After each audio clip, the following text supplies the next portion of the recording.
Welcome to the Bible reading journey, where we are traveling from Genesis to Revelation in a year.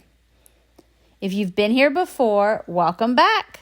If you are just joining us, welcome to the journey. And just jump in where we are because it's never too late to start. Lighthouse Ministry is happy to be traveling this road with you.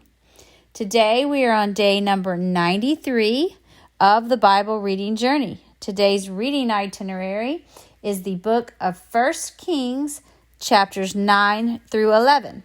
And you might want to pause here and first dive into today's reading for yourself. Then join us back here for thoughts about today's journey. Today's journey is titled Solomon's Compromise, Turning from God. As usual, we have an outline of the book of 1 Kings to guide us on our journey. Today, we are on section 1C of the outline.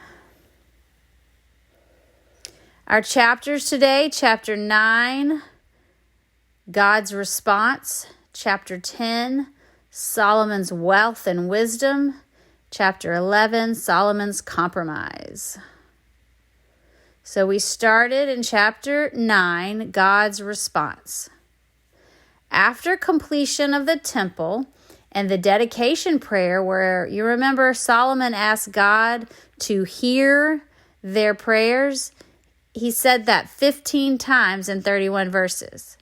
Well, God responds to Solomon and he first affirms, I have heard your prayer and petition. That's chapter 9, verse 3.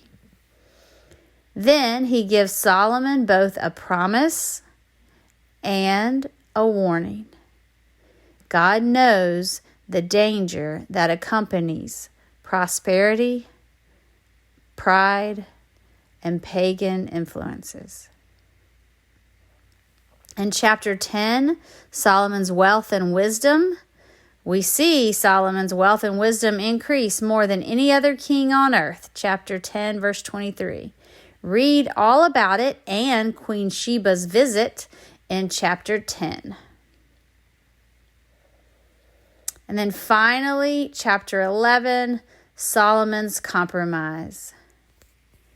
The dangers of prosperity, pride, and pagan influences take a toll on King Solomon. Not only did Solomon collect wealth, he also loved to collect women, pagan women with pagan influences. Here are some excerpts from the fall of King Solomon in chapter 10, between the verses of 2 and verse 10. The Lord had clearly instructed the people of Israel, you must not marry them because they will turn your hearts to their gods. Yet Solomon insisted on loving them anyway. And in fact, they did turn his heart away from the Lord. In Solomon's old age, they turned his heart to worship other gods instead of being completely faithful to the Lord his God. Solomon did what was evil in the Lord's sight. He refused to follow the Lord completely. The Lord was very angry with Solomon, for his heart had turned away from the Lord, the God of Israel. He had warned Solomon specifically about worshiping other gods, but Solomon did not listen to the Lord's command. Chapter 10 goes on to describe the decline of Saul's dynasty and how his divided heart will lead to a divided kingdom after his death. You know, it is hard to understand how the King Solomon of the first 10 chapters could be the same King Solomon described in chapter 11. We see a humble heart seeking God in chapter 3. We see a hardened heart turning away from God in chapter 11. let it be a warning to us. We are all susceptible to compromise. We should all be on guard to the danger of turning away from God. It can happen to the wise, like Solomon, to the righteous, like David, and to the lost, like Saul.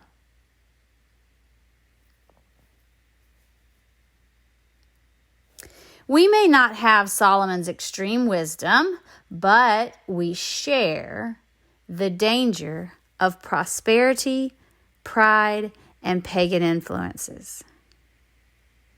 First, prosperity. We may not feel wealthy, but if you have clothes, food, shelter, not to mention the device that you're probably using to read this devotional, you have wealth.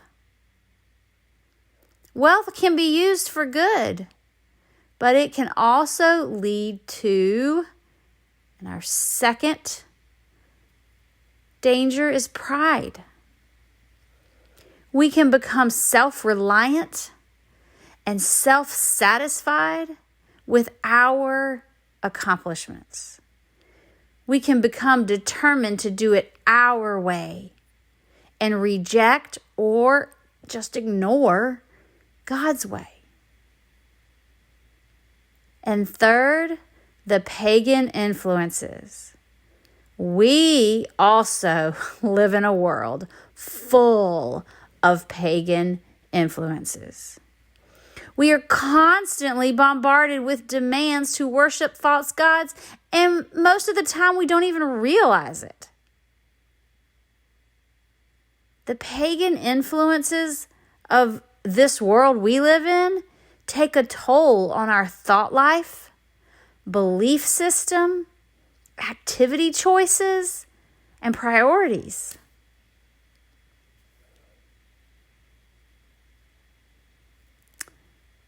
These dangers can lead us to straddle the fence in our relationship with God, keeping us from being completely faithful in following God. Our thought of the day comes from the Daily Walk Bible. Solomon straddled the fence in his relationship with God. He worshiped God one day and pagan gods the next. He built his life upon God's promises one day, then disregarded them the next. He sought God's wisdom one day, but ignored God's warning the next. And in the end, his divided heart resulted in a divided kingdom. The challenge of the day: reflect on the prosperity, pride, and pagan influences in your life. Determine not to be a fence straddler in your relationship with God. Choose to be completely faithful in following God. The text notes contain information on how to find us on YouTube, Facebook, and email. Happy travels today. See you next time. This is Lisa at Lighthouse. God bless.